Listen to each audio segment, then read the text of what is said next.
ನಮಸ್ಕಾರ ಸ್ನೇಹಿತರೆ, ಇಂದಿನ ವಿಡಿಯೋದಲ್ಲಿ ಹಣ್ಣುಗಳ ಹಿಂದಿರುವ ಆರೋಗ್ಯದ ಗುಟ್ಟನ್ನು ನೋಡೋಣ ಬನ್ನಿ. 1. ಅನನಾಸು. ಅನನಾಸು ಹಣ್ಣಿನಲ್ಲಿರುವ ಎಂಜೈಮ್ನಿಂದ ಜೀರ್ಣಶಕ್ತಿ ಹೆಚ್ಚಾಗುತ್ತದೆ. ಈ ಅನನಾಸು ಹಣ್ಣು ತಿನ್ನುವುದರಿಂದ ತುಂಬಾ ಒಳ್ಳೆಯದು. ಅನನಾಸು ಹಣ್ಣು ಸುವಾಸನೆ ಎಷ್ಟೋ ಅಷ್ಟೇ ಮಧುರವಾಗಿ ಇರುತ್ತದೆ. ಸಿಹಿ ಹಾಗೂ ಹುಳಿಯಿಂದ ಕೂಡಿರುವ ಈ ಹಣ್ಣು ತಿನ್ನುವುದಕ್ಕೆ ತುಂಬಾ ಮಂದಿ ಇಷ್ಟಪಡುತ್ತಾರೆ. ಈ ಹಣ್ಣು ಮಲಬದ್ಧತೆ ನಿವಾರಣೆಯ ಕೆಲಸ ಮಾಡುತ್ತದೆ. ಇದರಲ್ಲಿ ಪೊಟ್ಯಾಷಿಯಂ ಹೇರಳವಾಗಿ ಇರುತ್ತದೆ.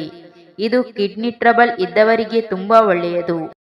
ಈ ಹಣ್ಣಿನಲ್ಲಿ ಸಕ್ಕರೆಗೆ ಬದಲು ಉಪ್ಪು ಹಾಕಿಕೊಂಡು ಸ್ವಲ್ಪ ಮೆಣಸು ಪುಡಿ ಸಹ ಹಾಕಿಕೊಂಡು ತಿಂದರೆ ಜ್ವರ, ಕತ್ತು ನೋವು ಕಡಿಮೆಯಾಗುತ್ತದೆ. ಬೆಳೆಯುವ ಮಕ್ಕಳಿಗೆ ಈ ಹಣ್ಣನ್ನು ತಿನ್ನಿಸಿದರೆ ತುಂಬಾ ಒಳ್ಳೆಯದು.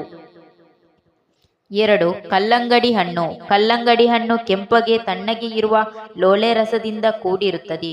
ಇದರಲ್ಲಿರುವ ಹೆಚ್ಚಿನ ಭಾಗ ನೀರು ಅತಿ ಬಾಯಾರಿಕೆಯನ್ನು ತೀರಿಸುತ್ತದೆ. ಯೂರಿನ್ ಸಮಸ್ಯೆ ಇರುವವರು ಇದನ್ನು ತಿಂದರೆ ಮೂತ್ರಕೋಶದಲ್ಲಿ ಇರುವ ಚಿಕ್ಕ ಕಲ್ಲುಗಳನ್ನು ಕರಗಿಸುತ್ತದೆ.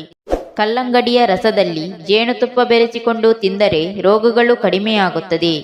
ಯಾವ ರೀತಿ ಜ್ವರ ಬಂದರಾದರೂ ಕಾಯಿಯ ರಸದಲ್ಲಿ ಜೇನುತುಪ್ಪ ಬೆರೆಸಿಕೊಂಡು ತಿಂದರೆ ಆಯಾಸ ಕಡಿಮೆಯಾಗುತ್ತದೆ.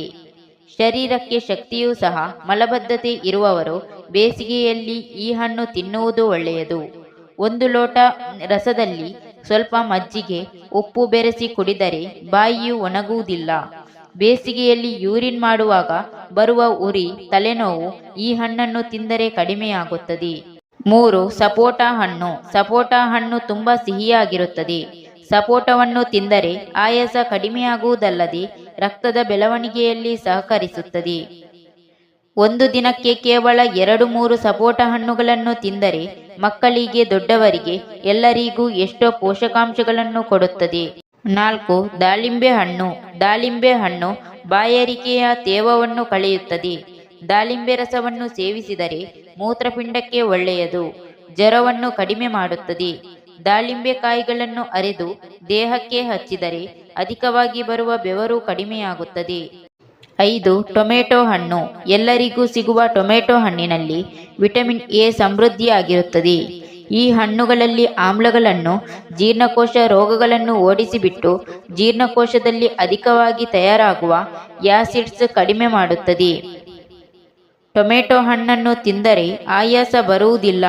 ಈ ಟೊಮೆಟೊ ಹಣ್ಣಿಗೆ ಸ್ವಲ್ಪ ಸಕ್ಕರೆ ಬೆರೆಸಿ ಜ್ಯೂಸ್ ತಯಾರು ಮಾಡಿ ಐಸ್ ಬೆರೆಸಿಕೊಂಡು ಕುಡಿಯಬಹುದು.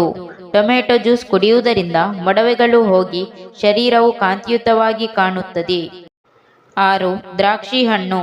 ದ್ರಾಕ್ಷಿ ಹಣ್ಣು ಸಿಹಿ ಹಾಗೂ ಹುಳಿ ರುಚಿಗಳಿಂದ ಕೂಡಿರುತ್ತದೆ. ಜೀರ್ಣಕ್ರಿಯೆಯನ್ನು ಸಹಕರಿಸುತ್ತದೆ. 7. ಪಪ್ಪಾಯಿ ಹಣ್ಣು. ಪಪ್ಪಾಯಿ ಹಣ್ಣಿನಲ್ಲಿ vitamin C, E, U, potassium ಹೆಚ್ಚಾಗಿ ಇರುತ್ತದೆ. ಈ ಹಣ್ಣು ಎಲ್ಲ ಕಾಲಗಳಲ್ಲೂ ಸಿಗುತ್ತದೆ. ಇದು ಮಲಬದ್ಧತೆಯನ್ನು ತಗ್ಗಿಸುತ್ತದೆ. ಕಣ್ಣುಗಳಲ್ಲಿ ತುಂಬಾ ನೀರು ಸೋರುವುದು, ಕಣ್ಣುಗಳು ಎಳೆಯುವುದು, ಮಸುಕಾಗಿ ಅನಿಸುವುದು ಹೀಗೆ ಸಮಸ್ಯೆ ಬಂದವರು ಪಪ್ಪಾಯಿ ಹಣ್ಣನ್ನು ತಿಂದರೆ ಗುಣಮುಖರಾಗುತ್ತಾರೆ. Thank you for watching. ವಿಡಿಯೋನ ಲೈಕ್ ಮಾಡಿ,